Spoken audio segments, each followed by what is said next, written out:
you guys had a good weekend so far? I need you to be a little louder. Have you had a good weekend so far? Well, it is not over yet. Who wants to talk about Animaniacs?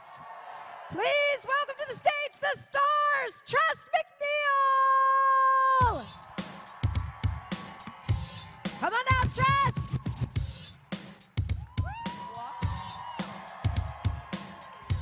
Jess Harnell. Come on out, Jess. All the way over there. All the way over there. Jess will be next. Jess, come on out wherever you are.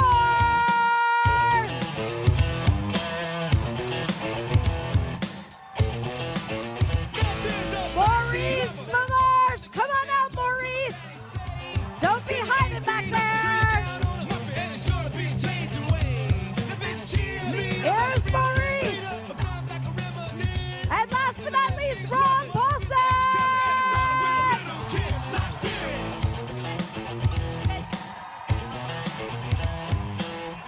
Come on out, Rob.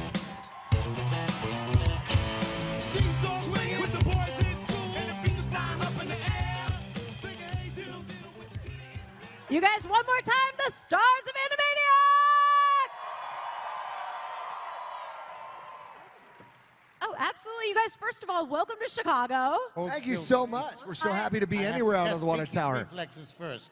You're testing his leg. Yes, How's he all looking? right. Is he alive? He's still alive. He's still Our kicking. friend. La la la, love luck and lollipops.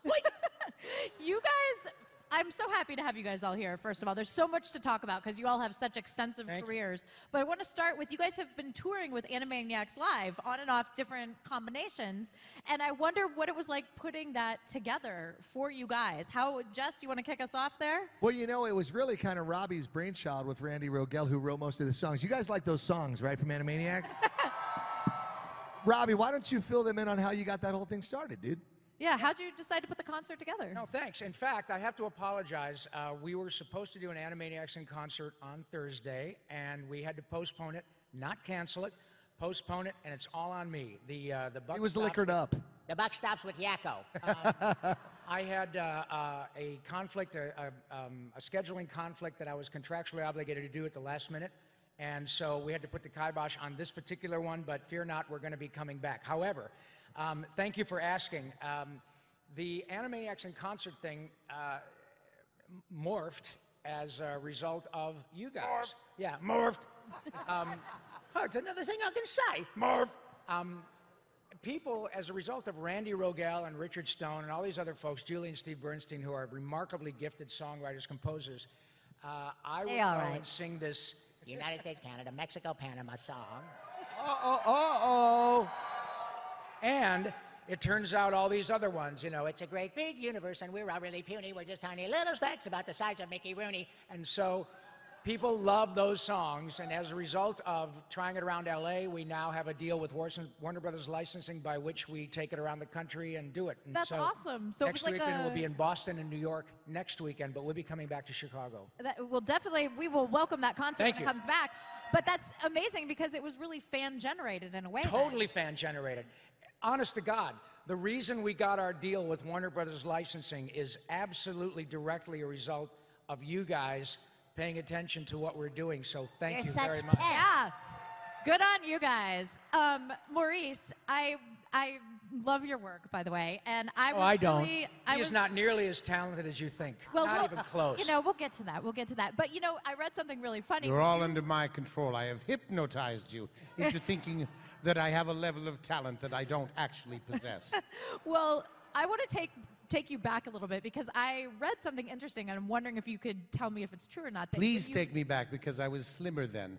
When you first saw a picture of the braid, you thought of Orson Welles. Is that correct? Yeah, I mean the iconic pose of him just sitting there, standing there like that with his furrowed brow next to Pinky. I just looked at him and went, "Oh, yeah, that's Orson Welles' furrowed brow and jowly cheeks. They've drawn an Orson Welles lab mouse for me to portray."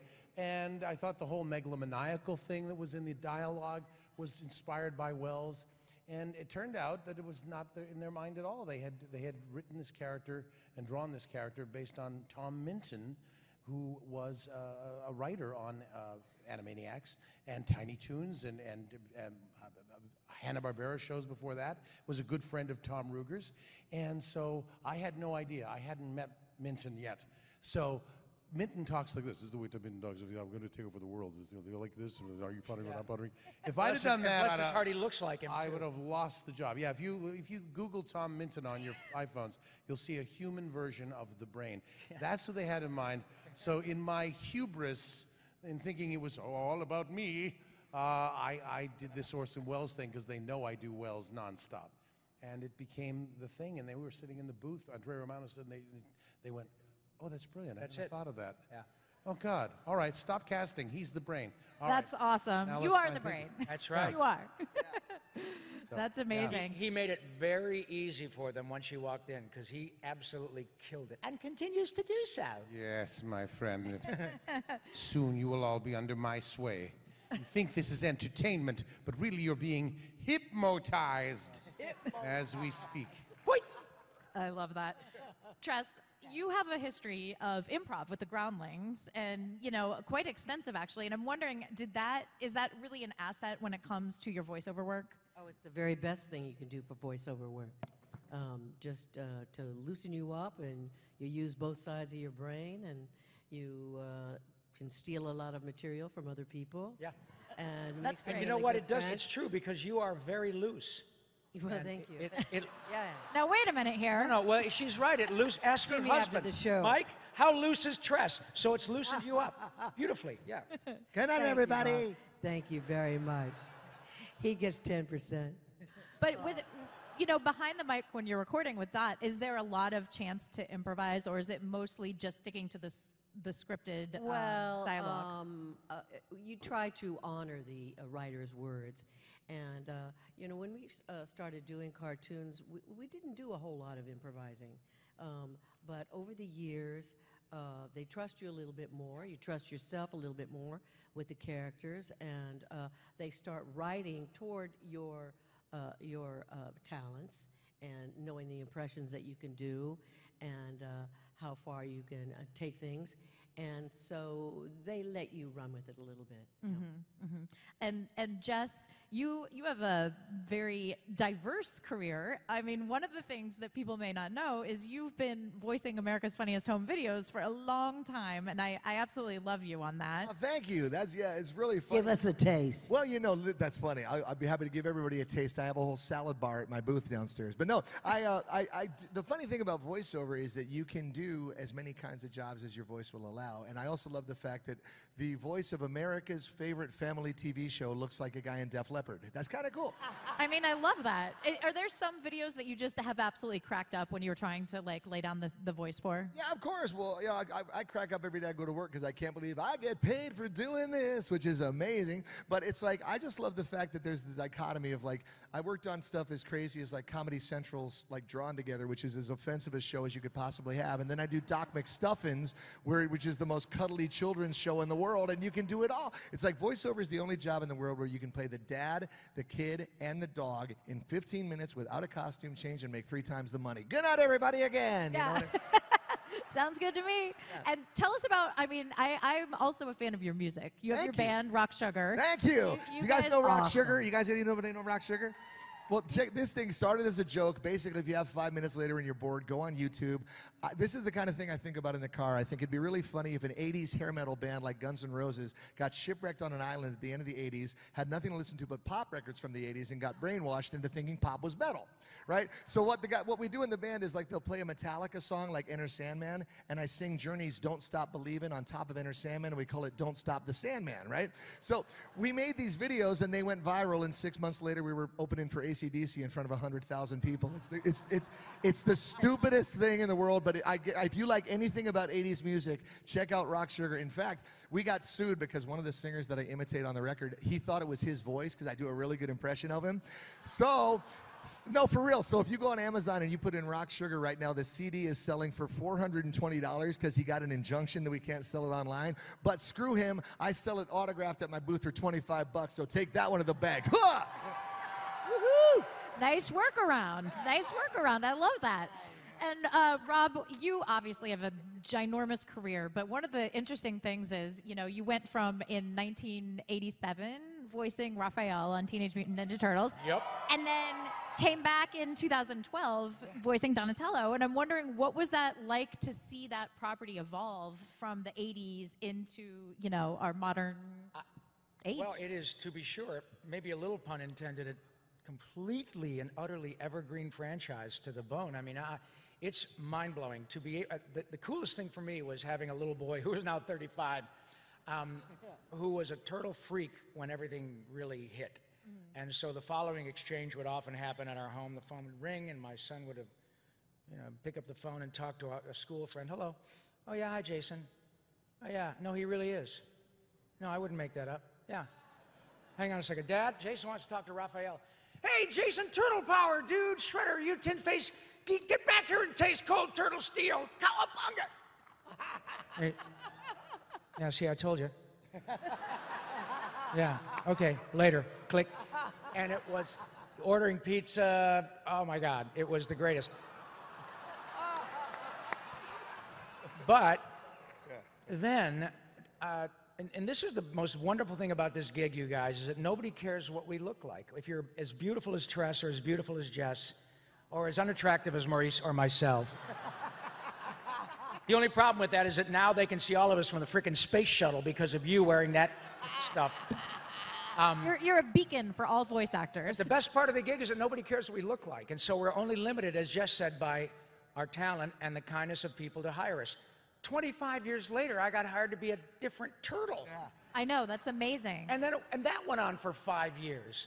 And the number of folks whom I've met this weekend, and it never fails, who come up and they all have deeply passionate connections to Ninja Turtles, Animaniacs, Pinky and the Brain, and all it does is show the power of these characters and how families, up to, in our case, 3 generations, who love all of the shows on which we've worked. And they are much bigger than ratings or action figures or money. It's about this lovely connection. And honest to God, you guys, we could not be more profoundly grateful for you coming out to share those stories with us that we never would have known about. Yeah. So please, never underestimate the power of your own joy.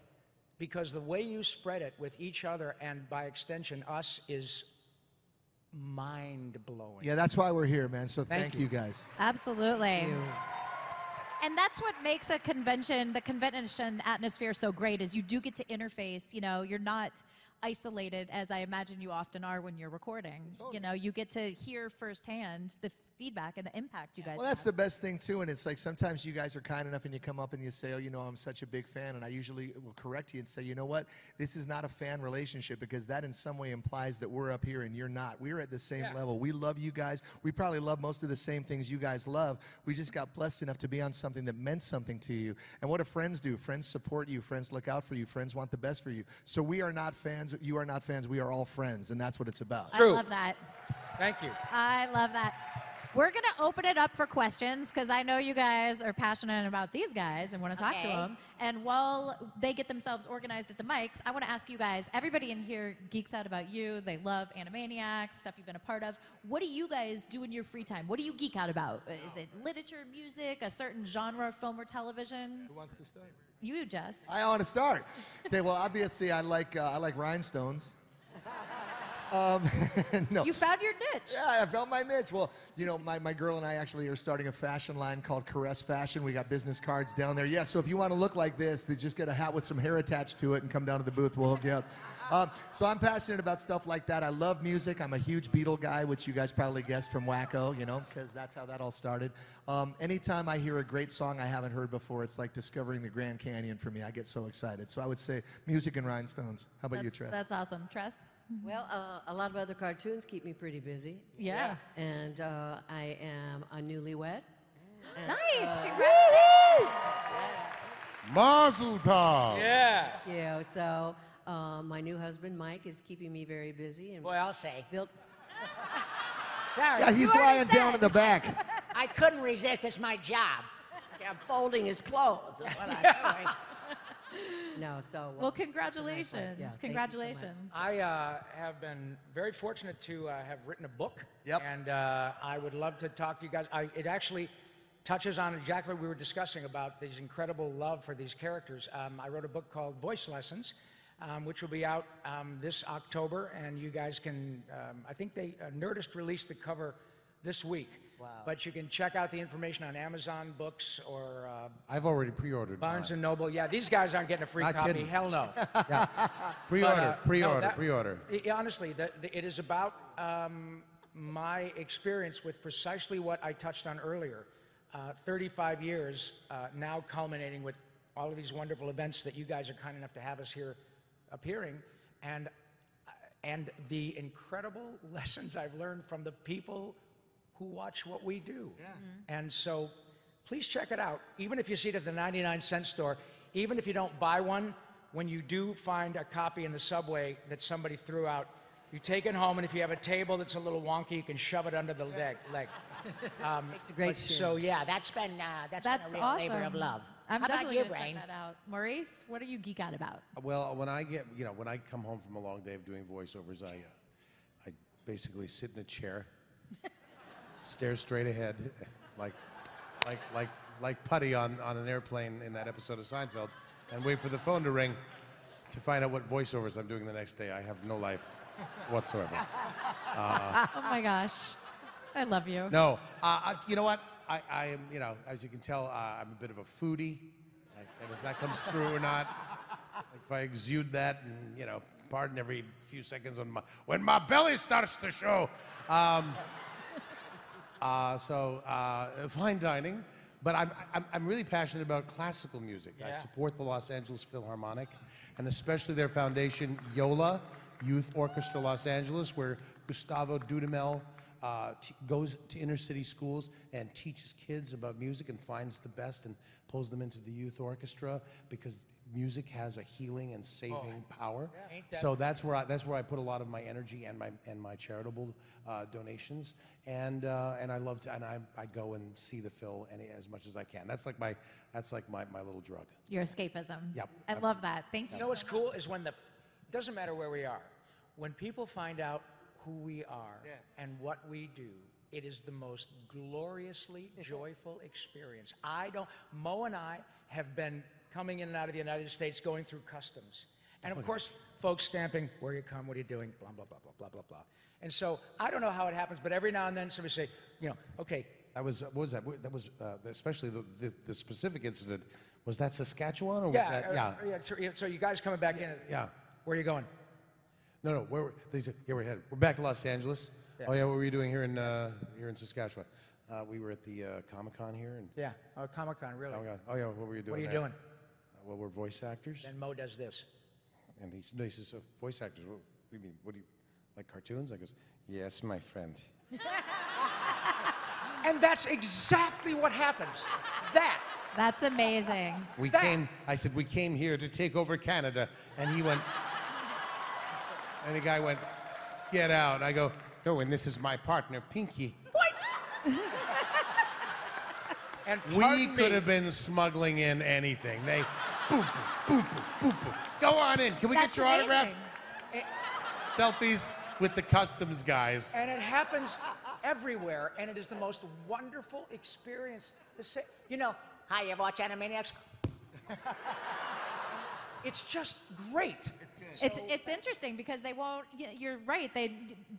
Facially, you don't always get the recognition. But Well, the second thank you God. start speaking, No, but Yeah. I got to Hi. interject, but we're going to get right to this question. This is just so funny because, doing voices can get you in and out of trouble in good ways, too, because if I can't get a table at a restaurant, if I call and they say they're all booked, Yeah. I call back, and at first I say, yeah, who's the manager on duty? And they'll go, oh, that's Chad. And I say, can I speak to Chad, please? And they go, can I tell them who's calling? I say, yeah, my name is Travis, and I'm personal assistant to Christopher Walken. And they go, oh, okay, hang on a minute. Chad comes to the phone. Chad goes, yeah, hi, this is Chad. I go, yeah, hi, Chad, please hold for Mr. Walken. He goes, okay. I get back on the phone. I go, hi, Chad, listen, here's the thing. I got these friends. They want to come have dinner tonight. I know you're booked. It's busy. But if you can get these guys in, I'd appreciate it. It'd be like a favor. And next thing you know, we're getting free dessert. We got the best table. Oh, Dude, yeah. So you got to beat the system, man. You got to find ways. it has its advantages. Yes, hi, we're going to start with questions over here. Hi. Hi, Hello. my name is Greg. I'm from Toledo, Ohio. I'm so glad I sat in on Twisted Tunes yesterday. Oh, thank you. That's our buddy Jeff Zanini. That was hilarious. You Thank guys you. are phenomenal. Thank so you. my question is, what is your all-time favorite impression? All-time favorite impression. All right. I'm still working Christopher on Walken. Yeah, Christopher Walken comes to mind. I'm working on a Rob Paulsen, but I haven't gotten that good yet. One of my favorites is Cartoon Network has a new Wizard of Oz show, and my favorite movie was always The Wizard of Oz. So I got to be the cowardly lion and go.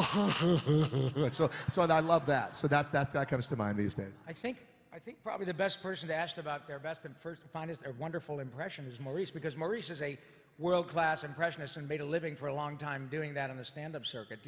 I mean, out of all of them, do you have one that you like? I don't. I mean, there's so many of them that I loved to do, and now they're all dead. So I was. You know what is really? Can I tell you?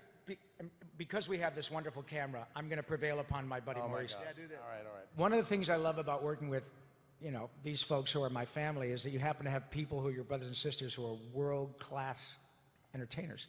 So Maurice, and one of the reasons he's so good at his impressions is he does, like you said, millions of them. But I love Peter Falk, or for your purposes, Yeah.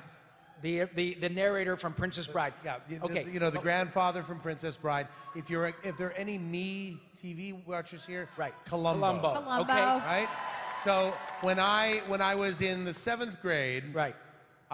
my teacher, Mr. Fraser, was out in the schoolyard, and the show had just premiered the night before, 1973 we're talking about, and he's doing this really bad Peter Falk impression.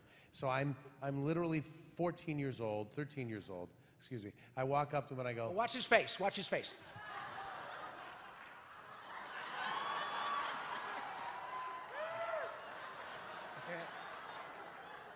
excuse me, Mr. Fraser, sir. I'm sorry to bother you, but there's been a murder. You just killed the Columbo impression. So, That's genius. Genius. Isn't that great? Yeah. and that was followed quickly by a talk show host named Johnny Carson. I don't know if he was Jimmy Fallon before Jimmy Fallon was Jimmy Fallon. And Jack Parr after Jack Parr was Jack Parr. And then oddly enough, my third impression was Tony Curtis, who played himself in that episode of the Flintstones as Stony Curtis. Marvelous. Bernie Schwartz by name. Those are my first 3 impressions in junior high school. Oh my God. And it went on from there. Thank you. Thank you so much.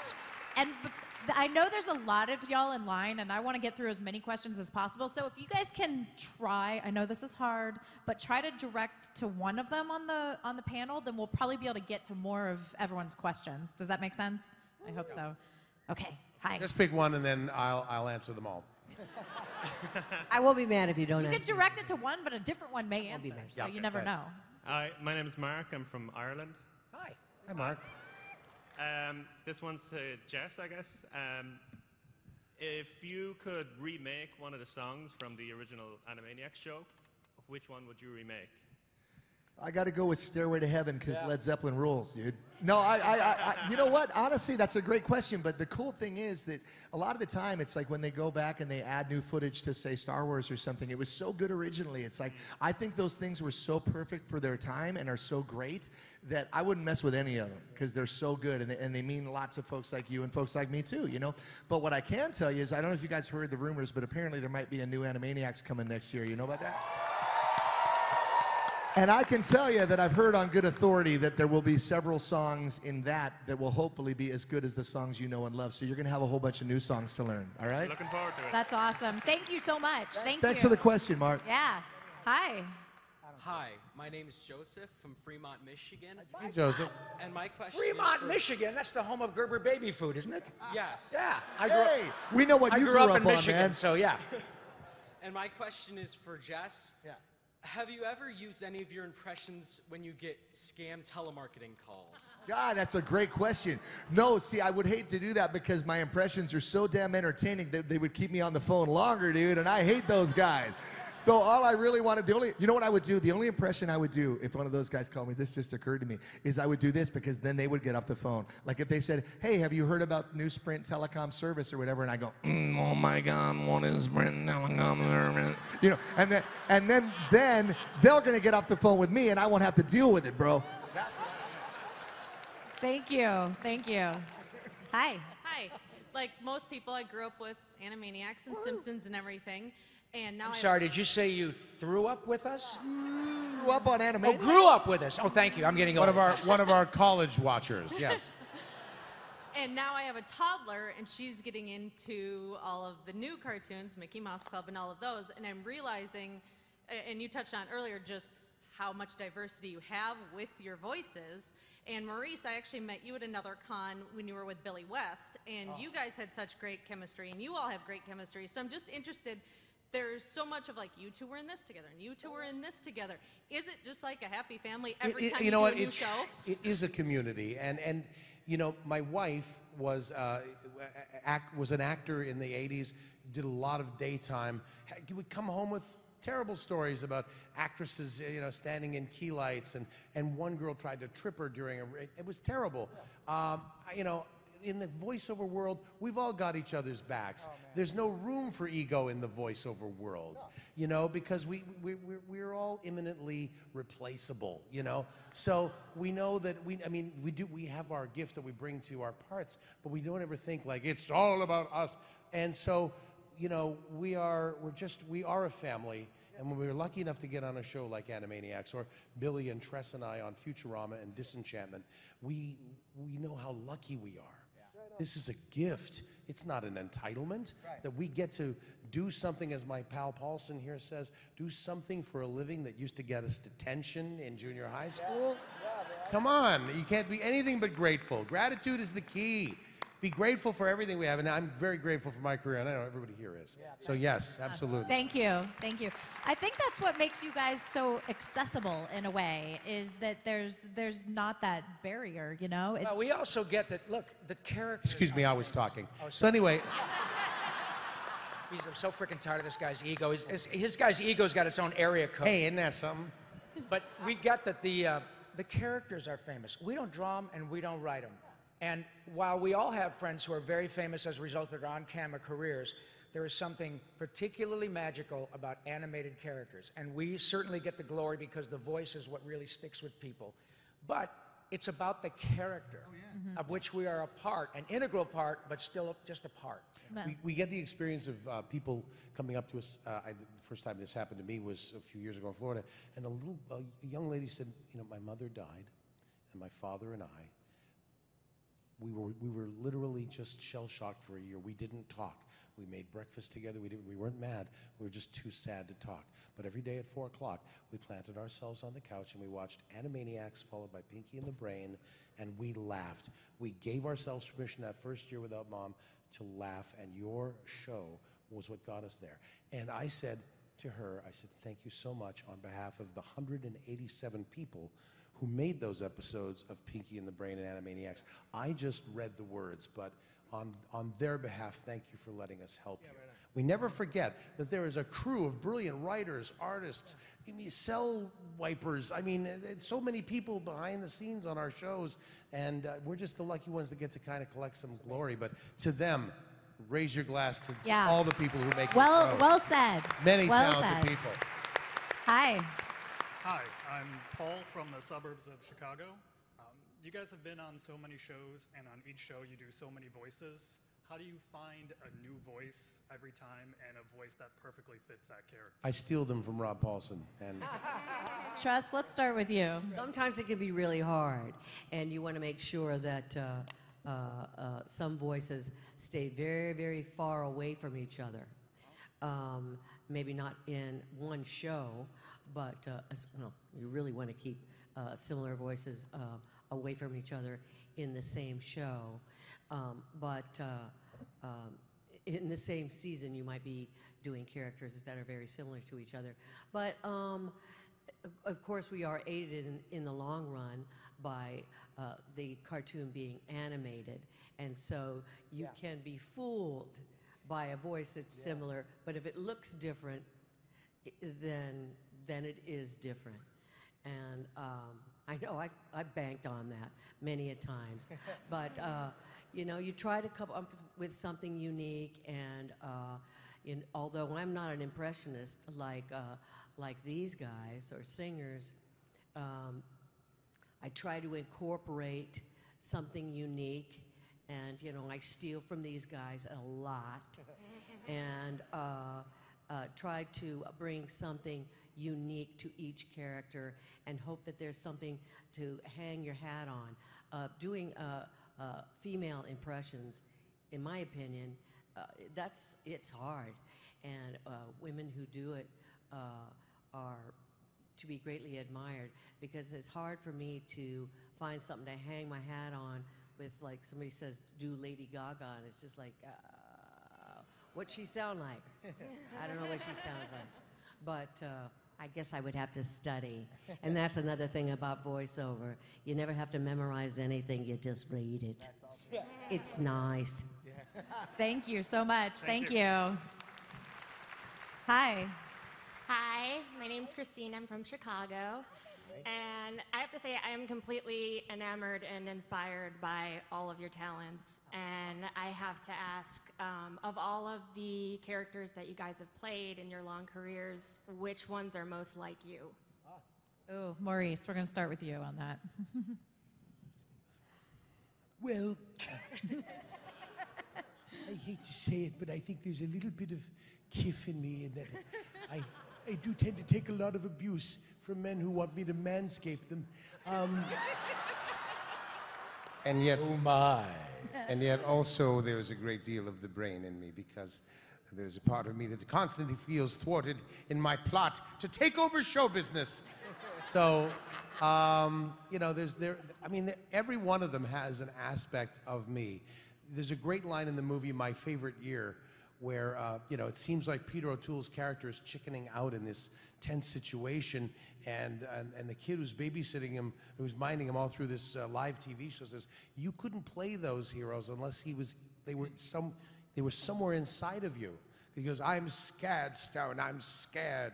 And he says, you couldn't play that hero if that wasn't inside you somewhere. So everybody that I carry around in me has got a bit of me in them.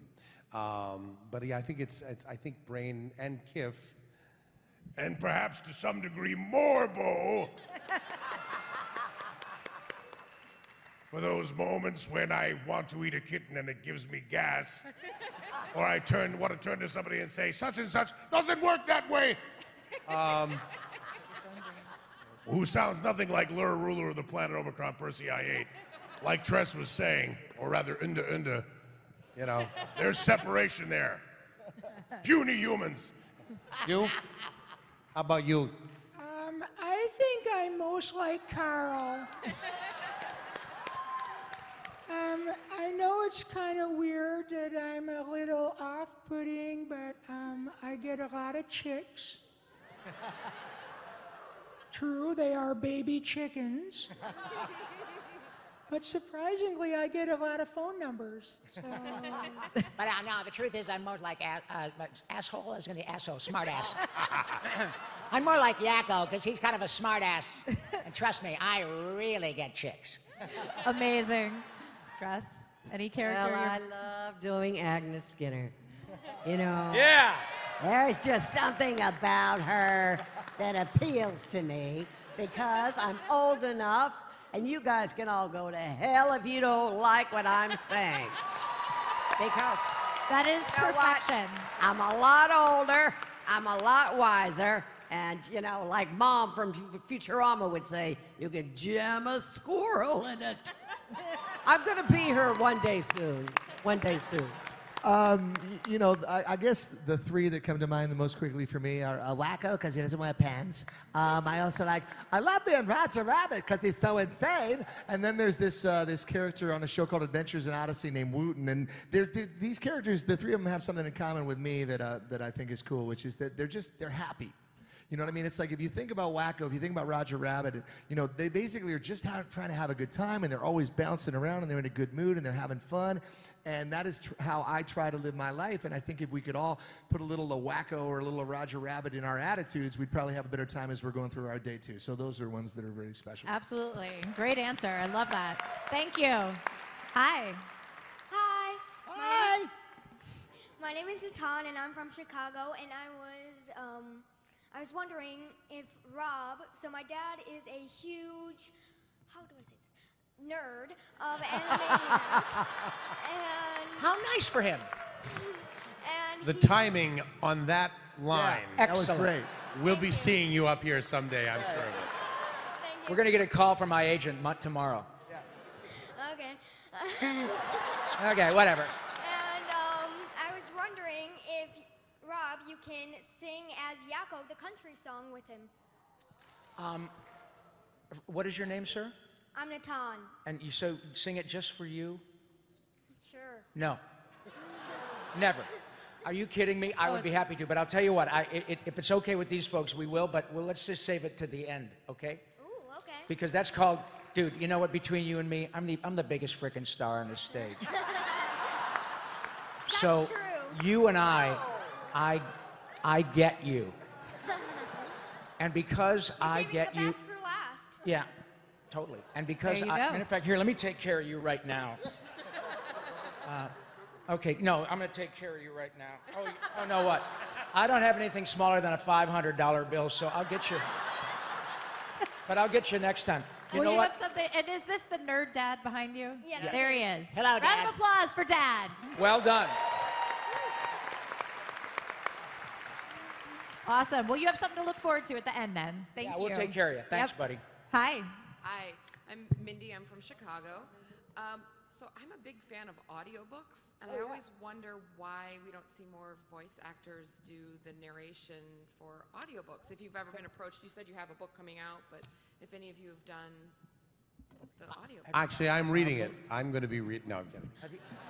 You know, it's interesting you say that because you're not going to, and this is the gospel truth. Last week, I got a call from my publisher who said, good news. And I said, what?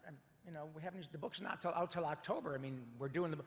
Good news, they're going to hire you to do your own audiobook. I guess that is good news. Well, it is good news, but it never occurred to me that anyone else would do it. But apparently, and we do know people, Scott Brick, other people, Pat Fraley, who do audiobooks and do them at a really high level. But even for a guy who makes his living doing cartoon voices and wrote a book called Voice Lessons, they want to make sure that they can hire the right person to do an audiobook. Yeah.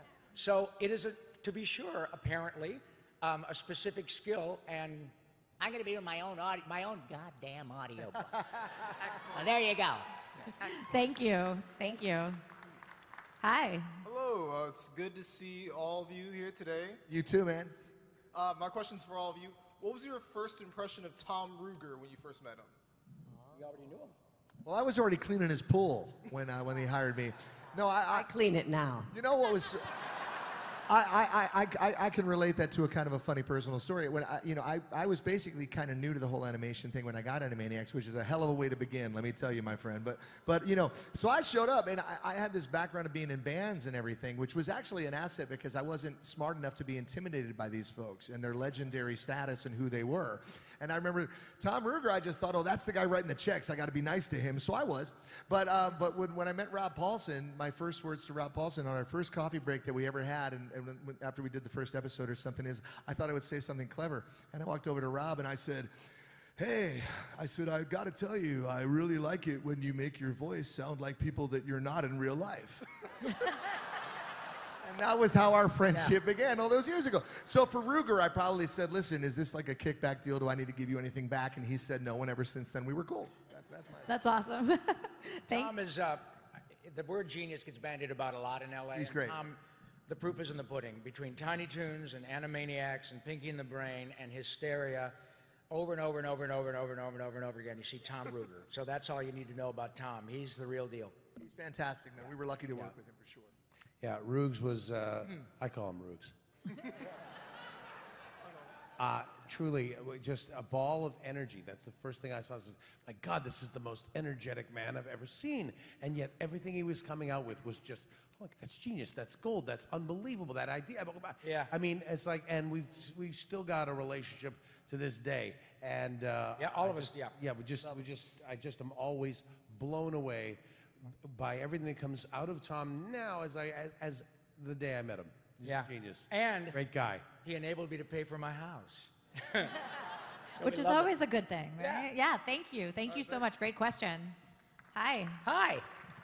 Hello. I'm Todd. I'm from Champaign, Illinois.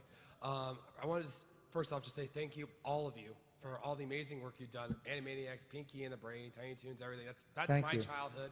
Thank and you. recently I got all the Animaniacs and Pinky and the Brain stuff, and I was laughing so hard. I'm 29 freaking years old, and you guys are, that show is still hilarious, Isn't which is that why great? it's timeless. You're just a kid. Yeah. I don't feel it. I feel so old. Wait. And for God's sake, don't get fat. Boy.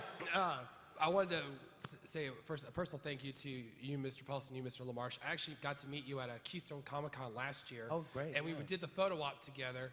And Was I an asshole? No, you actually, I was a stuttering idiot. Oh, and you were calming me No, that down. was him. No. And I've done so many photo ops where, you do the thing, you do the picture, and they say next. I did the picture with you two, and then you turned around and you talked to me for like a minute. And you did that with every other person in line, and that was the coolest thing for me. But listen, wait a minute, just a moment. Just take a moment. Hang on, let me just Hang on. take care of you right now. Yeah. No, but just, and you guys, this is important, I think. Listen to what you just said. You just said, we took a picture for which you paid, and we took a minute. Yeah. A minute. Yeah. We're assholes. Yeah.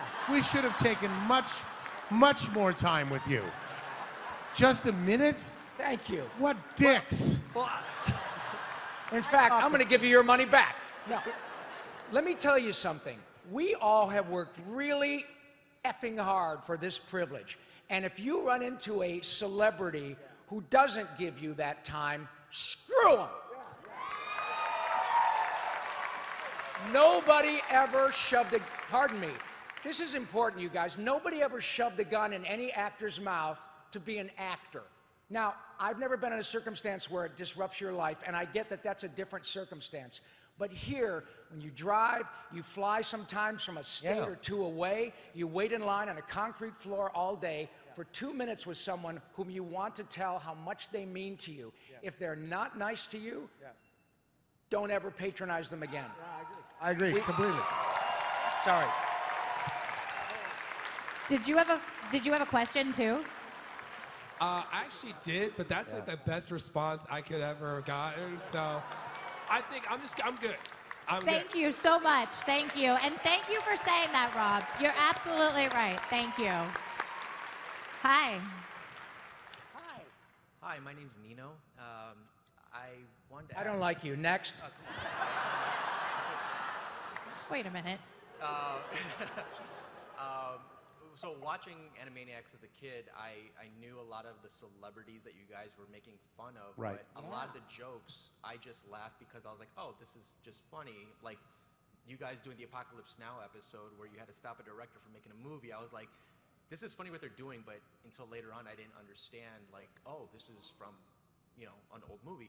So I was wondering, how important was it that you guys make the humor, I guess, as well as for adults who could watch it? Like, was that essential to making the cartoon? Or It's a great question, and many years ago I met a guy named Friz Freeling. Do you guys know who that is? Yes. Yeah, and he's kind of one of the Mount Rushmore founding fathers of cartoon animation back in the golden age. And I asked him. It was right at the beginning of Animaniacs. I had the good fortune to meet him, and I said, "Hey, man, what do you think is the secret to making a great cartoon?" And he said, "The secret is if you make them for adults."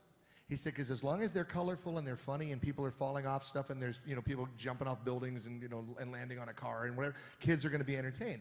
But if the jokes are intelligent enough to appeal to the parents, then even when the kids grow up and watch them again, they're still going to enjoy them. So it's a really important element to, yeah, right? Because, you know, you don't want to pander to people. You want to make it, if it's genuinely funny, it's going to stay genuinely funny. And I think the reason that these shows, like our friend that was just talking about watching the shows all these years later, they're still funny, is because they were written with integrity. You know, when you do stuff with integrity, integrity lasts. And I think that's what we're still trying to do. So there you go. All right. Yeah, and just very quickly, I have to tell you, you mentioned Tom Ruegger. Part of the genius of Tom Ruegger is the edict from the top at the beginning was to not condescend to the audience, because Mr. Spielberg, Mr. Ruegger, Gene McCurdy, all the people who are the masterminds behind the things which we're celebrating today, were inspired by Rocky and Bullwinkle and the Looney Tunes and Flintstones. Same thing. It's not a secret, but if you trust the integrity and the intellect of the audience, and to write for them on different levels, it's not just because it's cartoons doesn't mean it's not worthy. And so the proof is in the pudding. We're celebrating shows today of which a new episode has not been made that you've seen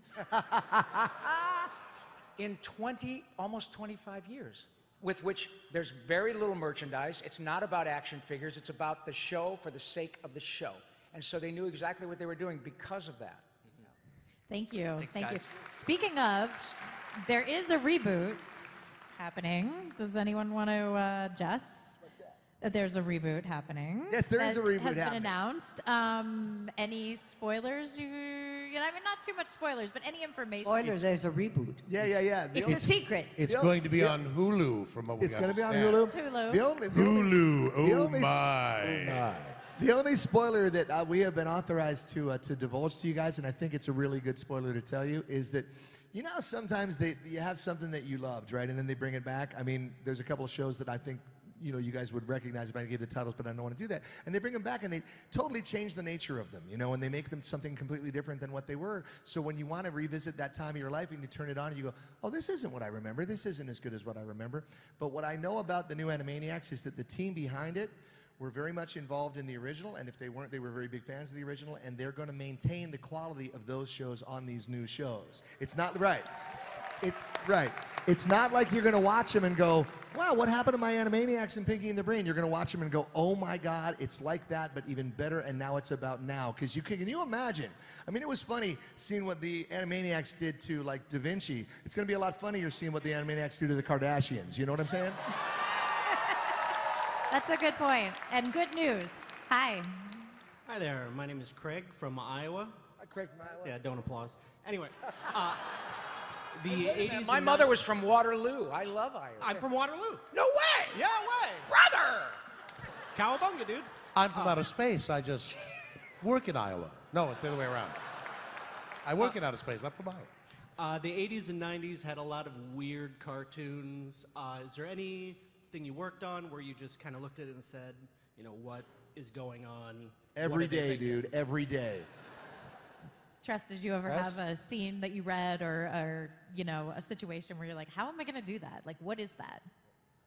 Not difficulty doing the voice. Just grasping the following scenario. the storyline, maybe. I never knew what was going on in Voltron. I didn't know what was going on in Donkey Kong. That's the name of her autobiography. I never knew what was going on in Voltron. I did a show, and casting no aspersions or anything because we had a good time. But there was a show called The Wishing Star, and it was for little kids. And there's always a place for baby cartoons, very innocent things that you can park the kids in front of and know that they're safe for a little while. And at the end of every Wishing Star episode, there would be a birthday party.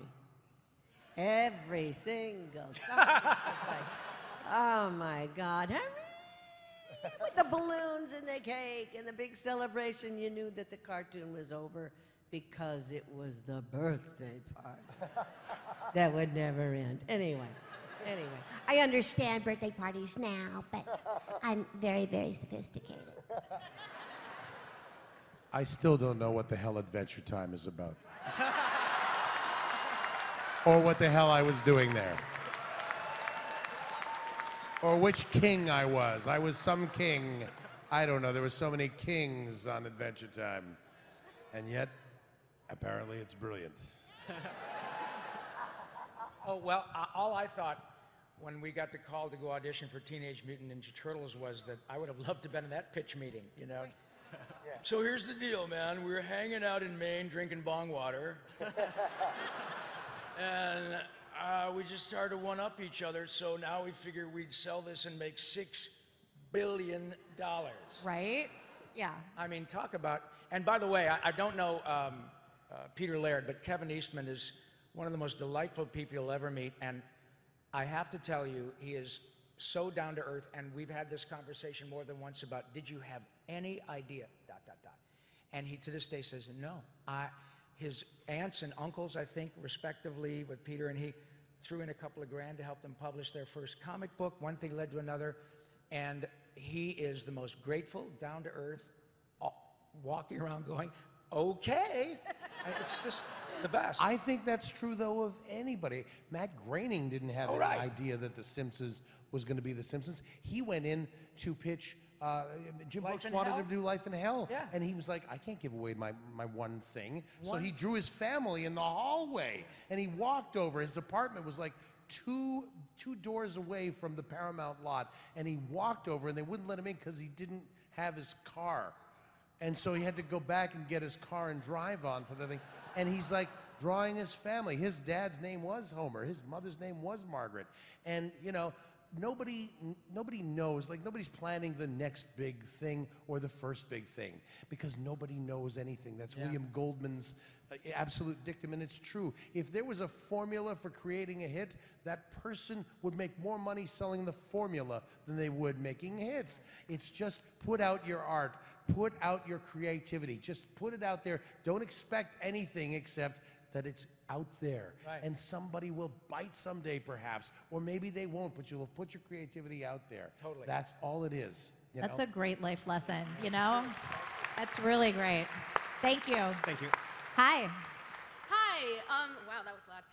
My name's Katie. I'm from Battle Creek, Michigan, and yeah, Zero City, USA. From Kellogg's. Oh, you know it. I went to school in the old Kellogg's Museum. It was fantastic. It smelled fantastic. Follow your nose to the Kellogg's Museum. But my question. He's the voice of Toucan Sam for 37 years. I'm geeking out, but my question's for Rob. I'm in college, and we had a talent, no talent night, and you can guess which one I was. And I didn't know what to do, so I Googled songs to impress people, and Nations of the World popped up. And before I get booed off the mic, I've never seen Animaniacs, but I'm watching it now because That's of amazing. Wait a minute. So you used the song as your talent? I did, but the thing is when I went and clicked on it to listen to it, it was at 125% speed, and I'm just sitting there like, good God, how is he doing this? But I bumped it back down to 100. In one take. And yeah, it was great. Well, let me tell you something. The best thing about being a drug addict. Kidding. Now, I know I've made references to bong water and drugs. Just kidding. It's all fodder. Yes, I am neither. But well, firstly, thank you for your kind remark. I'm good at my job. We all are. But you can throw a dart in LA and hit a good singer. You can't write that shit. Everybody does not have the skill that our pal Randy Rogal does. And if you guys are Animaniacs fans, Randy Rogal wrote Yakko's World, Nations are the States and the Capitals. He wrote Where It's a Great Big Universe and We're all really puny. We're just tiny little specks about the size of making room. Randy Rogal. I'm cute. LA Dot. LA Dot. I'm cute. I'm mad. I mean, wrote most of the songs that stick with you, which is why we do Animaniacs in concert. But here's a little tidbit. It will either inspire you or make you want to work at Starbucks, which is an honorable profession, to be sure. However, if you're like Mo said, you put your stuff out there. Randy Rogal is a West Point grad, a Boston University grad, had a great six-figure income at Procter & Gamble, and said, no, God damn it, I'm a writer I want to write, perform. Goes to LA, bangs on the door, gets a job writing for Batman, the animated series, for which he wins he gets a job finally, and gets a job on Batman, wins an Emmy. Then he hears about what's going on across the hall with Mr. Ruger on Animaniacs and says, oh my God, I'm all about musical comedy. I write that stuff. No, you don't. You just won an Emmy for Batman. Write that. And he says, no, no, no, no. Please, let me in, let me in, let me in. So finally, they say, okay, what do you got, kid? And his audition piece was that song. Wow, that's awesome. That was the song he had in his back pocket. So that's who you run into in Los Angeles, right? It doesn't mean that you shouldn't go. It means that you never know when you're going to get a chance, and just be ready, right? Absolutely. Thank you so much. Thank you. Hi. Hi. Oh my. Sorry. Hey guys. I just wanted to give you guys. Just wanted to say, like, you guys are awesome. Really cool. You know, legit. It's good to see you, Jess. I wanted to just give a fun question. You can't not see Jess. Yeah, dude, look at me, man. I'm like Christmas on legs. You're like Poseidon if he was a rock star, man. Like, it's cool. So, I wanted to give a fun question, but you know how the Animaniacs is like really well written, especially with its funny, mature innuendo jokes. I wanted to know, what was your favorite adult jokes in the Animaniacs? Fingerprints. Fingerprints, yeah. Yeah. Dot, hey Dot, fingerprints? I don't think so. Isn't that great? Somehow the idea of joining the Donner Party is unappealing. Yeah. For me, my personal favorite line that I still can't get over, and I don't know if anybody else but me remembers it, but there was this thing where we were romping in a field, and we were going, romp, romp, romp, romp, romp, hey, romp, romp, romp, romp, and at the end of it, Yakko says, hey, Wakko, why aren't you romping anymore? And I go, my bottom's all sore from romping. And I was just like, good night, everybody. I mean, it's like, holy smokes, dude. So that was mine. Thank you so much. Great Thanks, question. bro. Thank you. All right. Hi. Hi. My name is Brandon from Chicago, Illinois. Hi, Brandon. Hi. First and foremost, I want to say I met all of you four wonderful people yesterday, and from the bottom of my heart, it meant my day yesterday to meet all four fantastic, just amazing voice actors. Thanks, bro. I'm trying to get, I don't know if you remember me from yesterday. I do. We talked about it, man. If it's in your heart, you can do it. So don't give up. Keep trying. So to all four of you, just someone getting started in the business, what did you go through, like, mentally, just to not get discouraged and knew that's what you wanted to do and not make sure you had the confidence to go through with it? How did you keep your persistence and positivity? Well, you know what? I mean, I know we're running out of time, and I'll try to make this very brief, but it's like, look, if there's something in your heart and you have the desire to do it, the main thing that's going to determine if you will do it is if you're willing to work at it, be the best that you can be, and not give up. Those are the three components that matter the most, because the biggest gold strike in California, a guy looked for years and years and years, and he sold the property. Finally, he gave up after 75 years of digging. The next guy bought it. 2 weeks later, he found the biggest gold strike in the history of California. So the point is, don't give up on yourself, man. If you really want to do something, you can do it, as long as you believe you can and you keep trying. And that's what it comes down to. That's awesome. Thank you. Thank you, guys. Thank you, buddy. Good luck. And good Brandon, luck go with your get him, career. dude. Yeah. Okay. You guys, we have time for one more question, and then I believe we have been, go ahead. you know, yes, so. Hello, my name's Ben. I'm from Westmont, Illinois. My question is for Maurice. Do you know yet if you're going to be portraying Dr. Egon Spengler in any capacity in the new Ghostbusters movie that's supposed to come out next year? Not being coy at all. Nobody has approached me.